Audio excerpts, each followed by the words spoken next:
Though Harley Quinn is a relatively new character by the standards of iconic comic book mainstays, she's been a massively popular fixture across DC media ever since making her debut in 1992's Batman the Animated Series. But there's no denying that the supervillain enjoyed a major uptick in mainstream popularity after appearing in the 2016 movie Suicide Squad, as played so brilliantly by Margot Robbie. And no matter the misgivings fans rightly had with the movie as a whole, Robbie's big screen rendition of Harley was roundly praised, with some even deeming it the definitive interpretation of the character. And credit to Robbie, who has since become an Oscar nominee, for putting in the legwork to make Harley a far more nuanced and statuesque character than she was on the written page. Perhaps her greatest accomplishment is in thoroughly leapfrogging Jared Leto's controversial performance as the Joker and stealing practically every scene she was in. So with that in mind, I'm Will for What Culture, and here are 8 little-known nuances that made Margot Robbie's Harley Quinn awesome. Number 8, she researched codependent relationships and mental illness. Robbie has stated in interviews that she struggled to get to grips with Harley's mindset while researching the character, saying, quote, "I just didn't understand how she could be such a badass and then fall to pieces over some guy. I found that really frustrating." But things became much clearer when her acting coach recommended she read Sam Shepard's 1983 play, Fool for Love, which revolves around an unhealthy codependent relationship. Robbie said of the play, quote, "Once I could view it in those terms, it suddenly made sense. I suddenly had so much empathy for Harley, and after that it was all very straightforward. It was fun after all that. I landed upon codependency as the tact to take. It's like a compulsion, I suppose. When you start looking at the way an alcoholic is compelled, needs to have a drink, you think of it in those terms, like it's an actual psychological problem, which codependency actually is." Robbie didn't stop there though, conducting additional research into codependence, even playing it out for real by keeping the live rat that Jared Leto sent her. As for Harley's precise mental state, Robbie dug into the MMPI tests, working through hundreds of questions in character to determine Harley's real-world pathology. She also consulted a less conventional resource for further help getting into Harley's mindset. Quote, "I watched a couple of TED Talks about schizophrenia that really helped because the women who were doing these talks were so intelligent, and Harley needs to be wickedly intelligent, but also kind of psychotic." Number 7, she lowered the pitch of Harley's voice compared to animated portrayals. Harley Quinn's distinctive high-pitched voice and working-class New York accent are one of the character's most distinctive traits, and have been present across pretty much every single prior portrayal of Harley in animation and video games. But with Suicide Squad's grittier tone, Robbie had to find a way to ground the character's vocal register and make Harley seem a little less cartoonish. Harley Quinn reporting for duty, sir! If you like a girl, can you light her cigarette with your pinky?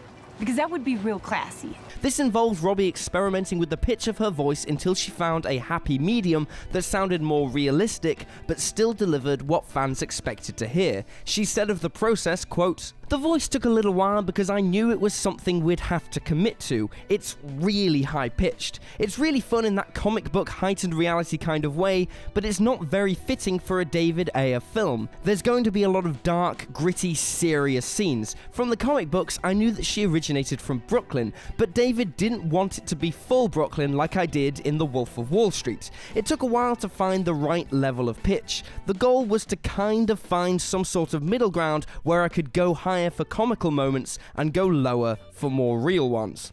Better still, Robbie found the most unexpected vocal influence for the character's final sound by watching Lorraine Bracco's scenes as mobster wife Karen Hill in Martin Scorsese's Goodfellas. Number 6, she didn't rehearse scenes with Jared Leto's Joker to keep things fresh.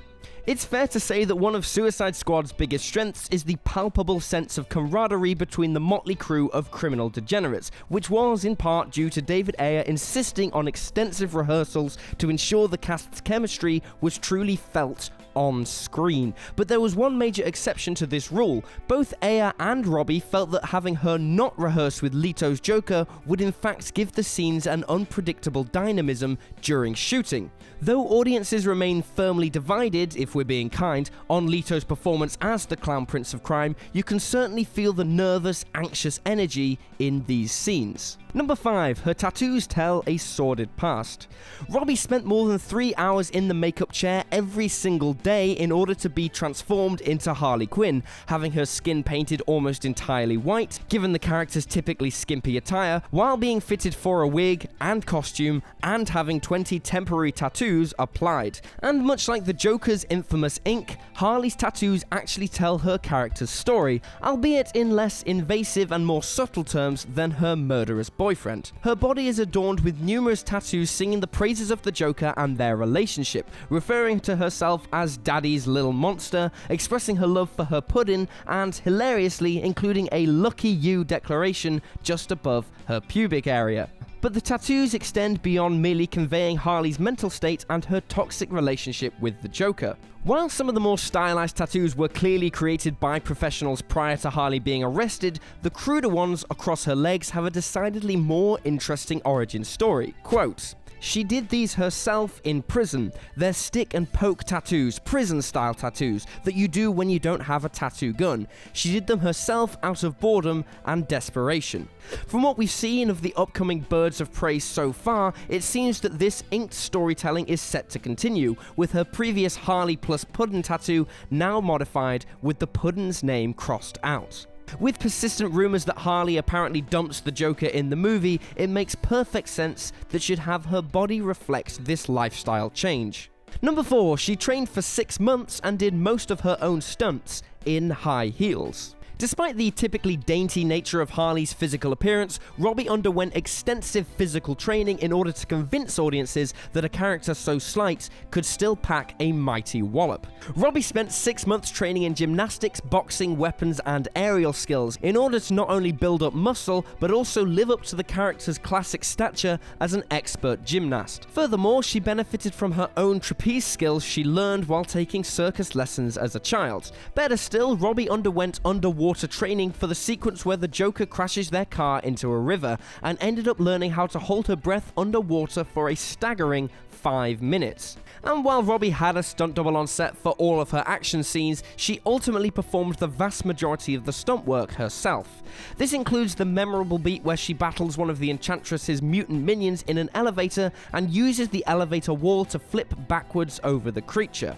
That was all Robbie. And it's all the more impressive as she was wearing spiked high heels at the time, as she does for most of the movie, and take it from me, it is hard to walk in high heels. As is true with basically any film, having the actual actor perform as many stunts as possible adds a visceral quality that, whether the audience is conscious of it or not, makes the action so much more tactile and involving. Number 3. She styled herself on Blondie's Debbie Harry. Unsurprisingly, a ton of time and effort went into selecting the final design for Suicide Squad's Harley Quinn, and Margot was herself allowed to collaborate with the costume department on the character's look. Though Aya and Robbie did consider having Robbie wear the traditional jester costume for the entire movie, rather than the brief cameo fans ended up with, Robbie eventually settled on a more grounded variant with some ultra-cool real-world inspiration. After trying countless different riffs on Harley's attire, costume designer Kate Hawley showed Robbie a picture of Blondie's lead singer Debbie Harry in her youth, sporting a torn t-shirt, studded belt, and shorts combo that immediately won Margot over. As you can see from the comparison on screen right now, the inspiration is significant, and given that Jared Leto's Joker was himself inspired by David Bowie's Thin White Duke years, it's rather apt that Harley took the lead from one of music's all-time legendary female punks. Number 2. Her inability to swim subtly defines her toxic relationship. Suicide Squad is not much for subtle storytelling, but it does introduce a minor wrinkle to Harley's character that says a lot about her and Jay's toxic relationship without needing to actually speak much aloud at all. During Harley and the Joker's encounter with Batman early in the film, Harley screams to Joker that she can't swim, yet he crashes the car regardless. Not only is he aware that she can't swim, but he also knows that she'll most certainly be saved by the Caped Crusader, allowing him to make a neat escape. But as typical of a toxic relationship, Harley gives Joker the excessive benefit of the doubt, assuming that he isn't aware of her inability to swim, despite the Ace Chemicals flashback sequence clearly proving otherwise. In this scene, the Joker dives into the chemical vat to retrieve Harley after coaxing her to dive in moments prior, scarcely saving her from drowning. Between the Joker's rather casual attitude to Harley's safety and Harley's misguided belief that he deeply cares about her, these exchanges are a perfect summation of everything both fascinating and problematic about Harley and Joker's relationship. Number 1, she uses sexuality as a weapon. It was always a prerequisite that the movie version of Harley Quinn be played by a physically attractive actress, of course, though Margot Robbie gave a terrifically unhinged performance on top that ensured she was cast for doubly the right reasons. And despite the film's restrictive PG-13 rating, Harley's sexuality is a major facet of her character. Primarily, she used her attractiveness as a weapon to toy with just about anyone who gives her a second glance, especially if they see that lucky you tattoo, flirting playfully with the security in her cell as though playing a sexy Hannibal Lecter, for example. She uses her looks throughout the film to disarm the men surrounding her, as evidenced by the ridiculous undressing scene which turns every male in the vicinity into a slack-jawed yokel. This feeds into a wider aspect of Harley's character, that she's constantly underestimated for her physical experience, lithe and slight though she is, even if Harley proves herself a powerful and violent criminal like any other member of the squad. It'll be interesting to see how the character's sex appeal is treated in Birds of Prey, which is being written, directed and produced by women, and according to Robbie is aiming to be, quote, less male-gazy. And there you have it, folks, 8 little known nuances that made Margot Robbie's Harley Quinn awesome. Feel free to drop this video a like if you enjoyed it, and check out whatculture.com for daily news, lists and articles. Also, feel free to drop me a follow on Twitter at @YouSlyDogU. I'm Will for What Culture, thanks for hanging out, and I'll see you next time.